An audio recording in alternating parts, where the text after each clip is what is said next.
जय हिंद दोस्तों। सभी भाई बहनों को मेरा नमस्कार। दोस्तों, आज हम क्लास टेंथ का चैप्टर नंबर 9 स्टार्ट करने वाले हैं, जिसका नाम है आनुवांशिकता एवं जैव विकास। ठीक है। इस चैप्टर में दोस्तों हम सबसे पहले पढ़ेंगे कि जो लिंग निर्धारण होता है वो क्या होता है, उसको हम जानेंगे। ठीक है।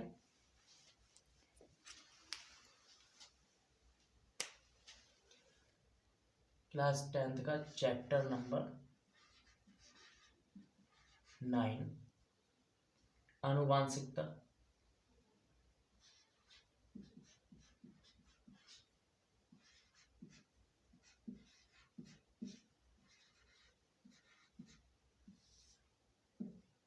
एवं जैव विकास।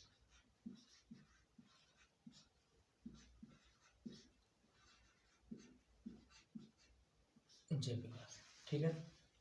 इस चैप्टर में दोस्तों सबसे पहले आनुवांशिकता और जैव विकास के बारे में हम पढ़ेंगे। ठीक है। आनुवांशिकता का मतलब होता है, आनुवांशिकता में ऐसे कैरेक्टर आते हैं, ऐसे लक्षण आते हैं जो एक पीढ़ी से दूसरी पीढ़ी में ट्रांसफर हो जाते हैं। ठीक है।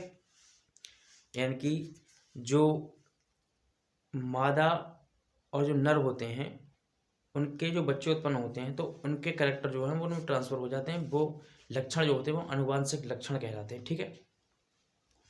अब इसमें सबसे हम जो पहले पढ़ने जा रहे हैं उस टॉपिक का नाम है लिंग निर्धारण।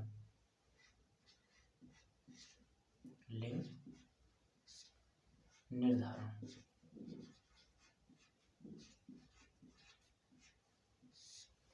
ठीक है। इसको हम पढ़ेंगे। इसे सेक्स डिटरमिनेशन के नाम से भी जानते हैं।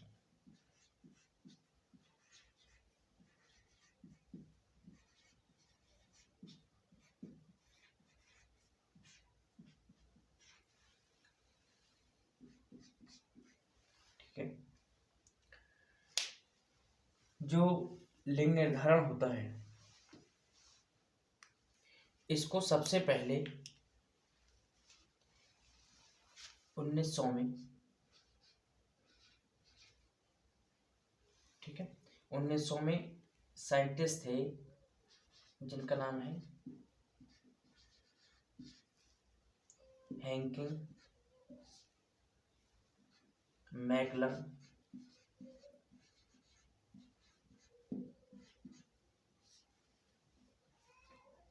और विल्सन। ठीक है। इन तीन वैज्ञानिकों ने लिंग निर्धारण का सबसे पहले आधार दिया था सन 1900 में। ठीक है। क्या दिया था? ने आधार दिया 1900 में, आधार दिया। ठीक है।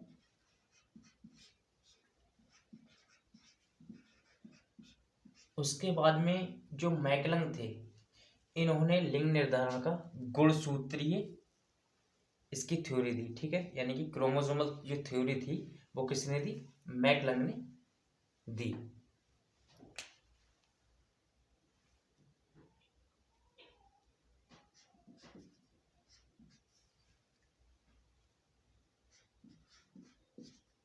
लिंग निर्धारण की जो क्रोमोसोमल सिद्धांत था या गुणसूत्रीय सिद्धांत था वो किसने दिया था? मैकलन ने दिया। कौन सा सिद्धांत? गुणसूत्रीय सिद्धांत। गुणसूत्रीय सिद्धांत, या फिर कह सकते हैं कि क्रोमोसोमल थ्योरी जो है वो किसने दी थी? मैकलन ने दी थी। गुणसूत्रीय सिद्धांत, या कह सकते हैं कि क्रोमोसोमल क्रोमोसोमल थ्योरी किसने दी थी? मैकलन ने दी थी। ठीक है। मैकलन ने दी थी। मैकलन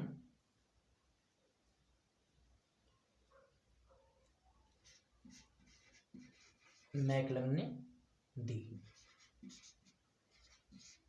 ठीक है। इतनी बात समझ में आई कि लिंग निर्धारण की थ्योरी किसने दी और इसका आधार जो है वो सबसे पहले किसने दिया। तो आधार जो था वो 1900 में हैकिंग मैकलन और विल्सन नाम के जो साइंटिस्ट थे उन्होंने दिया था। उसके बाद में लिंग निर्धारण का जो गुणसूत्रीय सिद्धांत था, ठीक है, गुणसूत्रीय सिद्धांत का मतलब है मानव के शरीर में 46 गुणसूत्र पाए जाते हैं या 23 जोड़ी गुणसूत्र पाए जाते हैं। उनके आधार का जो सिद्धांत था वो किसने दिया था? मैकलंग ने दिया था, ठीक है।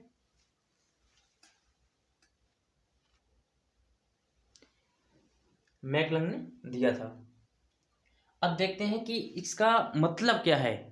जो लिंग निर्धारण हम पढ़ रहे हैं इसका मतलब क्या है, किसके लिए ये यूज किया जाता है, या क्या इसका दैनिक जीवन में इसकी क्या प्रोसेस होती है, क्यों कहते हैं इसे लिंग निर्धारण।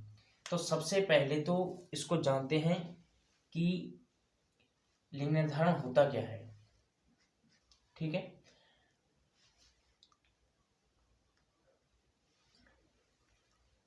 तो लिंग निर्धारण एक ऐसी प्रक्रिया होती है जिसके द्वारा ये सुनिश्चित किया जाता है कि उत्पन्न होने वाला चाइल्ड जो होगा वे मेल होगा या फीमेल होगा, नर होगा या मादा होगा। उत्पन्न होने वाला चाइल्ड यानी कि जो जन्म लेने वाला चाइल्ड है वो नर होगा या मादा होगा, ठीक है। तो लिंग निर्धारण किसे कहते हैं? वह प्रक्रिया जिसके द्वारा ये सुनिश्चित किया जाता है कि उत्पन्न होने वाला चाइल्ड नर होगा या मादा।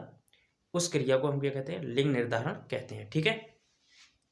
लिंग निर्धारण किसे कहते हैं? उत्पन्न होने वाला चाइल्ड नर होगा या मादा होगा, उस क्रिया को हम क्या कहते हैं? लिंग निर्धारण कहते हैं, ठीक है।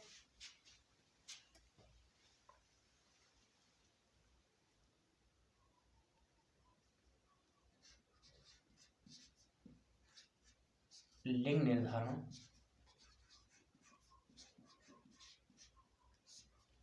एक ऐसी प्रक्रिया होती है, एक ऐसी प्रक्रिया होती है, प्रक्रिया होती है जिसके द्वारा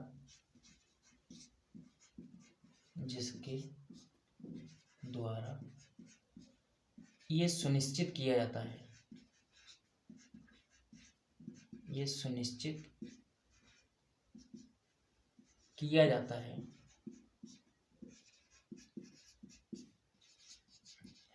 कि उत्पन्न होने वाला चाइल्ड, उत्पन्न होने वाला चाइल्ड मेल होगा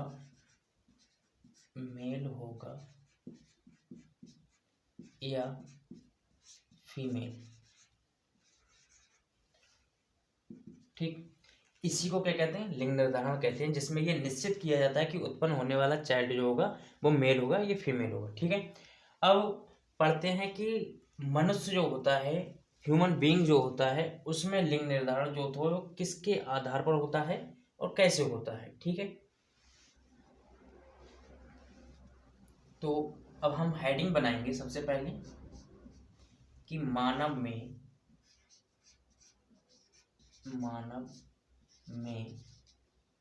लिंग निर्धारण,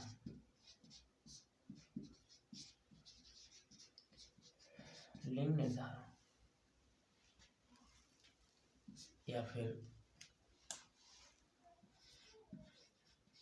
सेक्स डिटर्मिनेशन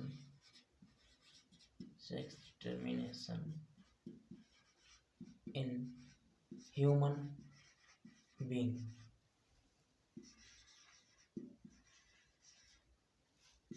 ठीक है। अब ये बात हम काफ़ी समय से पढ़ रहे हैं कि ह्यूमन की जो बॉडी होती है, मानव का जो शरीर होता है, मानव में टोटल 46 गुणसूत्र पाए जाते हैं या 23 पेयर जो है वो क्रोमोसोम्स पाए जाते हैं। 23 पेयर क्रोमोसोम, या फिर बोल सकते हैं कि 46 क्रोमोसोम्स पाए जाते हैं। अगर हम जोड़े में उनकी गिनती करते हैं तो 23 पेयर होते हैं, यानी कि 23 जोड़े होते हैं, और हम सिंगल उसको गिनते हैं तो 46 होते हैं, ठीक है। गुणसूत्रों की संख्या कितनी होती है? 46 होती है, या फिर कह सकते हैं कि 23 जोड़ी होती है गुणसूत्रों की संख्या। अब 23 जोड़ी गुणसूत्र जो होते हैं वो कौन सी किस्में होते हैं उसको जानते हैं, ठीक है। तो नर और मादा जो होते हैं दोस्तों, उनमें गुणसूत्र जो होते हैं वो अलग अलग होते हैं। होमोलोगस और हेट्रोलोगस क्रोमोसोम पाए जाते हैं, ठीक है। होमोलोगस गुणसूत्र वे गुणसूत्र होते हैं जिनमें दोनों गुणसूत्र जो होते हैं वो एक समान होते हैं, और हेट्रोलोगस गुणसूत्र वे गुणसूत्र होते हैं जिनमें गुणसूत्र जो होते हैं वो अलग अलग होते हैं। ठीक है, अब उसको जानते हैं कि कौन से होमोलोगस होते हैं और कौन से हेट्रोलोगस होते हैं। ठीक है, तो जो मेल होता है दोस्तों, मेल में कितने गुणसूत्र होते हैं? 23 पेयर। ठीक है, अब मेल में जो गुणसूत्र पाए जाते हैं वो पाए जाते हैं एक्स और वाई। ठीक, तो एक्स वाई गुणसूत्र जो होते हैं ये दोस्तों कहलाते हैं होम हेट्रोलोगस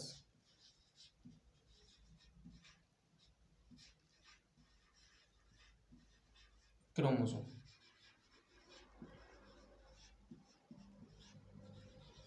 हेट्रोलोगस इसलिए कहते हैं क्योंकि ये देखने में अलग अलग होते हैं, एक एक्स है एक दूसरा वाई है, तो ये क्या होंगे? हेट्रोलोगस। ठीक है, अब बात करते हैं कि फीमेल जो होती हैं, फीमेल में भी कितने होते हैं? 23 पेयर होते हैं, 23 पेयर होते हैं। और फीमेल में जो क्रोमोसोम होते हैं वो कौन कौन से होते हैं? एक्स, और दूसरा भी कौन सा होता है? एक्स होता है। तो दोस्तों ये जो होते हैं वो कौन से गुणसूत्र होते हैं? होमोलोगस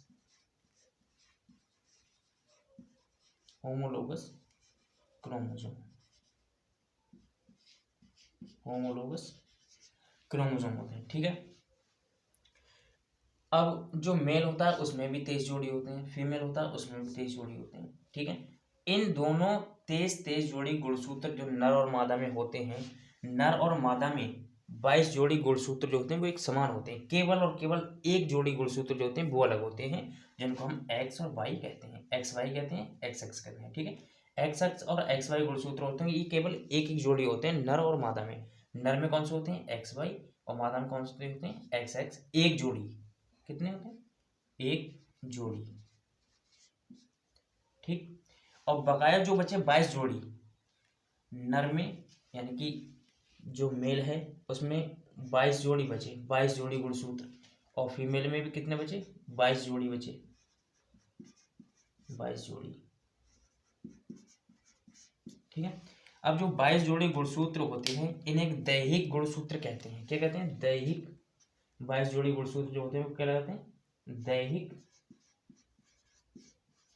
दैहिक गुणसूत्र। दैहिक गुणसूत्र को दोस्तों हम कह सकते हैं आउटोजोमल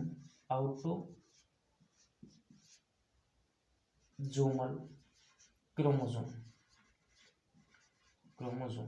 आउटोजोमल क्रोमोसोम। ठीक है, अब जो 22 जोड़ी गुणसूत्र ये बचे, सेम इन्हें क्या कहेंगे? दैहिक गुणसूत्र कहेंगे या ऑटोसोमल क्रोमोसोम कहेंगे।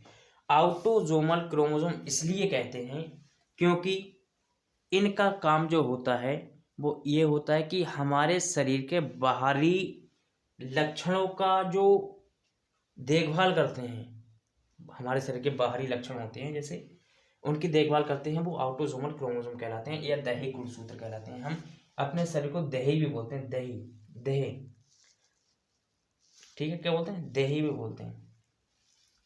तो दैहिक गुणसूत्र होते हैं वो हमारे शरीर क्या करते हैं? बाहरी लक्षणों की स्टडी करते हैं, बाहरी लक्षणों की देखभाल करते हैं। जैसे हमारी त्वचा का रंग कैसा होगा, हमारे बाल कैसे होंगे, हमारी आँखें हैं वो कैसी होंगी, इन सभी चीज़ों की देखभाल जो करते हैं वो गुणसूत्र कितने होते हैं? नर और मादा में 22 जोड़ी होते हैं, इनको हम दैहिक गुणसूत्र कहते हैं या फिर ऑटोसोमल क्रोमोसोम कहते हैं। ठीक है, अब बचे कितने हमारे पास में? 22 जोड़ी को तो हमने देख लिया कौन से होते हैं। अब बचे कितने? एक जोड़ी बचे, क्योंकि हमारे पास गुणसूत्र की संख्या कितनी थी? 23 जोड़ी थी। अब इनमें से कितना बचा? केवल और केवल एक जोड़ी बचा ना। तो एक जोड़ी गुणसूत्र जो होते हैं उनके बारे में पढ़ते हैं दोस्तों। इन्हीं गुणसूत्र के आधार पर मेल एंड फीमेल चाइल्ड का बर्थ होता है। ठीक है, नर और मादा जो चाइल्ड होते हैं उनका जन्म होता है। ठीक है, तो एक जोड़ी गुणसूत्र जो होते हैं, एक जोड़ी गुणसूत्र या क्रोमोसोम गुणसूत्र जो होते हैं दोस्तों वो लिंग गुणसूत्र कहलाते हैं। क्या कहलाते हैं? लिंग गुणसूत्र, लिंग गुणसूत्र कहलाते हैं या फिर कहते हैं सेक्स क्रोमोसोम।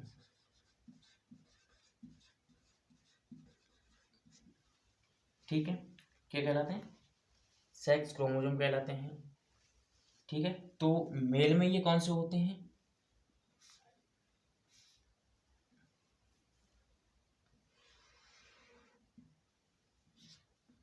मेल में कौन से होते हैं? एक्स और वाई। और फीमेल में कौन से होते हैं? एक्स और एक्स। फीमेल में कौन से होते हैं? एक्स और एक्स। ठीक है, अब देखते हैं कि इनके द्वारा जो होते हैं नर और मादा का निर्माण जो होता है वो कैसे होता है। ठीक, मान लिया हमारे पास मेल है और मेल में गुणसूत्र कौन से हैं? एक्स और वाई। यहाँ हमारे पास फीमेल है और फीमेल में जो गुणसूत्र होंगे वो कौन से होंगे? एक्स और एक्स। ठीक है, अब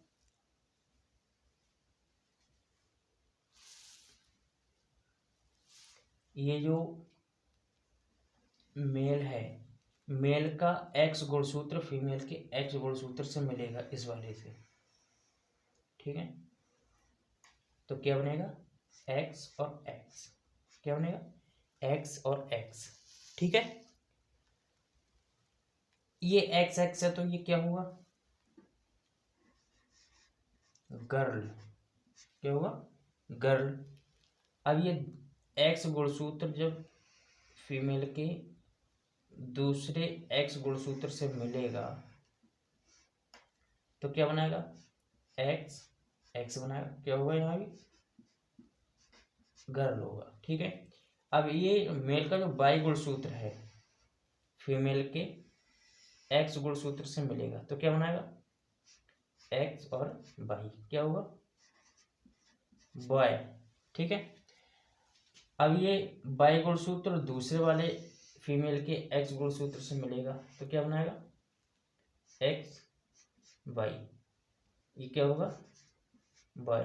ठीक है, तो यानी कि हमें यहाँ पे कितने परसेंट मिले बॉय? 50% बॉय मिले और 50% गर्ल्स मिली। ठीक है, क्योंकि हमने क्या पढ़ा था? अभी हमने पढ़ा था कि एक्स बाई और एक्सएस गुणसूत्र जो होते हैं वही नर और मादा को उत्पन्न करने में सहायक होते हैं। इन्हीं के द्वारा जो है वो नर और मादा का निर्माण होता है बॉडी में। ठीक है, तब नर और मादा का विकास हमारी बॉडी में होता है और वही जन्म लेकर बॉडी से बाहर आते हैं। ठीक है, तो हमने जाना कि मानव में लिंग निर्धारण जो होता है वो किस प्रकार से होता है। ठीक है, और क्यों आवश्यक है? ये नर और मादा का निर्माण के लिए आवश्यक है। और लिंग निर्धारण की प्रक्रिया इसलिए आवश्यक है क्योंकि हम उसके द्वारा ये जानते हैं कि उत्पन्न जो होने वाला चाइल्ड है वो नर होगा या मादा होगा। उसको जानने के लिए हम क्या करते हैं? लिंग निर्धारण की प्रोसेस को अपनाते हैं। ठीक है, अब हमने ये तो जान लिया कि गुणसूत्र क्या होते हैं, लिंग निर्धारण क्या होता है, लेकिन ये नहीं जाना कि जो लक्षण हमारी बॉडी से यानी कि पेरेंट्स से चाइल्ड में ट्रांसफर होते हैं वो किसके द्वारा जाते हैं? वो भी किसी ना किसी के द्वारा दूसरी बॉडी में ट्रांसफर होते हैं, यानी कि चाइल्ड की बॉडी में पहुंचते हैं जो माता और पिता होते हैं उनके शरीर से। ठीक है, तो दोस्तों उनको लक्षणों को एक बॉडी से दूसरी बॉडी में जाने के लिए जीन की आवश्यकता होती है। यानी कि जीन जो होते हैं वो ऐसी इकाई होती है, आनुवांशिकता की ऐसी इकाई होती है जो लक्षणों को एक पीढ़ी से दूसरी पीढ़ी में ले जाने का काम करती है। ठीक है, जीन। तो जीन के बारे में हम जानते हैं। जीन, जीन का कार्य जो होता है दोस्तों, जीन, जीन का जो कार्य होता है, जीन का कार्य होता है एक पीढ़ी के लक्षणों को, एक पीढ़ी के लक्षणों को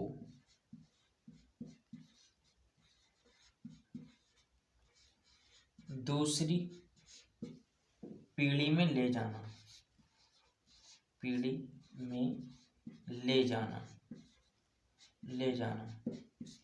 अगर हम गुणसूत्रों की बात जीन की बात करें तो जीन जो होते हैं तो वो दोस्तों गुणसूत्रों के ऊपर हमें मिलते हैं। ठीक है, किसके ऊपर मिलते हैं?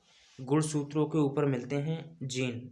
ठीक, गुणसूत्र जो होते हैं उनकी जो भुजाएं होती हैं उन पे जीन जो होते हैं वो जैसे मोती होते हैं माला में डले हुए, उसी प्रकार से जो जीन होते हैं वो गुणसूत्र की भुजाओं के ऊपर मोतियों के जैसे लिपटे रहते हैं। जैसे मैं अभी एक आपको डायग्राम बना के दिखा रहा हूँ, डायग्राम के माध्यम से बताता हूँ।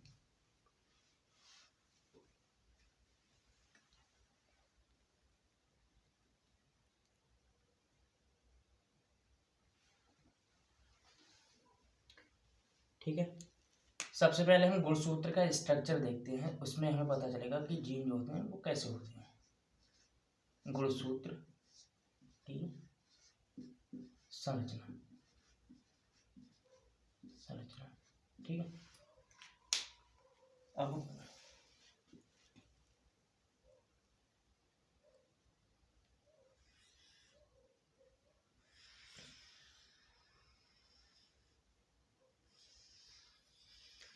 ये गुणसूत्र की भुजा है कोई। अब जो गुणसूत्र होते हैं उस पर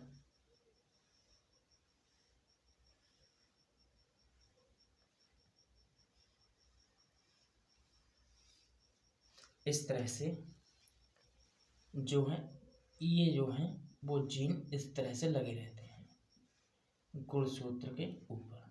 ठीक है,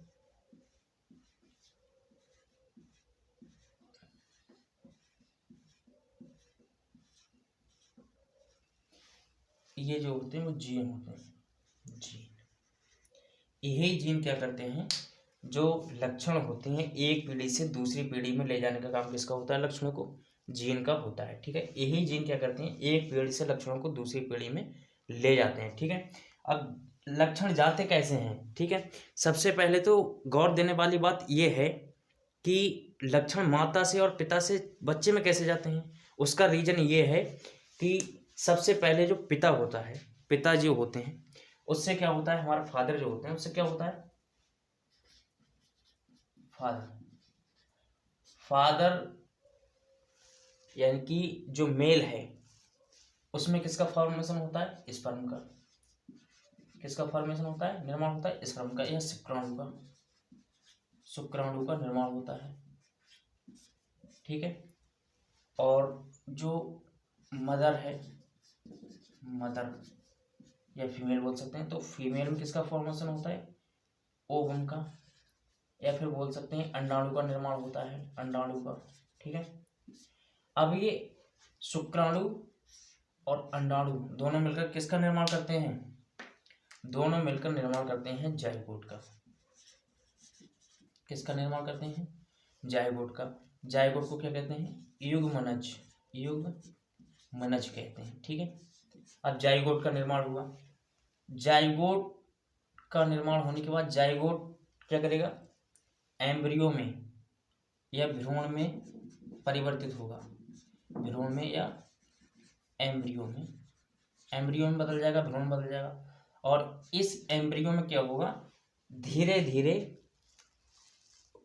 ऊतक उत्पन्न होने लगेंगे, ऊतक बनने लगेंगे और ऊतकों से अंगों का विकास हो जाएगा। यानी कि भ्रूण से क्या बन जाएगा? भ्रूण से क्या बनेगा? चाइल्ड का विकास हो जाएगा, चाइल्ड का विकास हो जाएगा। अब जो चाइल्ड का विकास हो गया, ठीक है, अब सबसे पहले स्पर्म फादर से आए थे, ओवम किससे आए थे? मदर से आए थे। दोनों आपस में मिले, जाइगोट बना, जाइगोट से भ्रूण बना, भ्रूण से चाइल्ड का निर्माण हुआ। ठीक है, अब जो स्पर्म था, स्पर्म में गुणसूत्र थे और गुणसूत्र में क्या था? जीन था। ठीक है, गुणसूत्र में क्या था? जीन था। मादा का जो ओवम था उसमें क्या थे? गुणसूत्र थे या क्रोमोसोम थे। क्रोमोसोम में क्या था? जीन था। तो इसके जो लक्षण थे वो किस में आ गए? 50% कैरेक्टर किस में आ गए? ओवम में आ गए। फादर के 50% कैरेक्टर किस में आ गए? ओवम, स्पर्म में आ गए। ठीक है, अब ये 50% कैरेक्टर जो है वो किस में है, जाइगोट में। जाइगोट से क्या बना, एम्ब्रियो बना, एम्ब्रियो से चाइल्ड का निर्माण हुआ। अब ये 50-50% करेक्टर आए, या कह सकते हैं या फिर मान सकते हैं ऐसे कि टोटल 50% करेक्टर आए। ठीक है, तो हमें इसको इस तरह से भी लिख लें कि 25% इससे मिले हमें और 25% इससे मिले।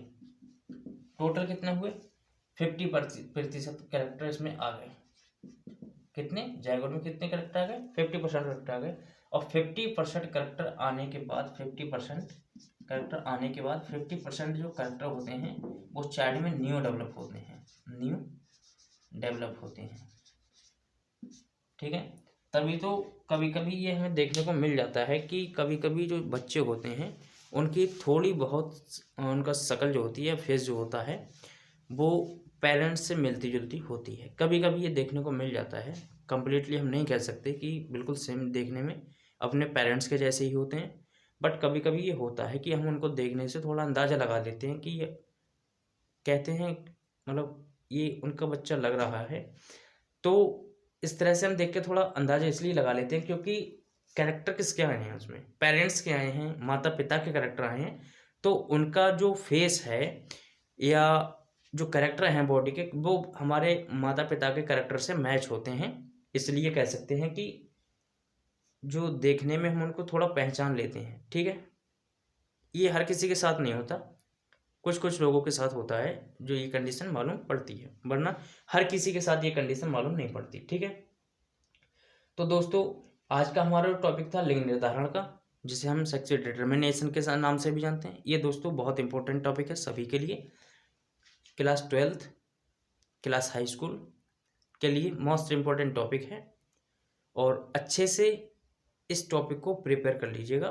बहुत ही इम्पोर्टेंट टॉपिक है आपके लिए। ठीक है, अगर इससे अगली क्लासों में भी आप जाएंगे, ग्रेजुएशन करेंगे बायोलॉजी से, यानी कि बीएससी करेंगे, तो उसमें आपको ये टॉपिक पढ़ने को मिलेगा। ठीक है, तो ये टॉपिक जो है वो बहुत अच्छा है, सभी से उम्मीद है कि अच्छी तरह से इस टॉपिक को प्रिपेयर कर लीजिएंगे एग्ज़ाम के लिए। बहुत मस्त टॉपिक है आपके लिए। तब तक के लिए धन्यवाद दोस्तों।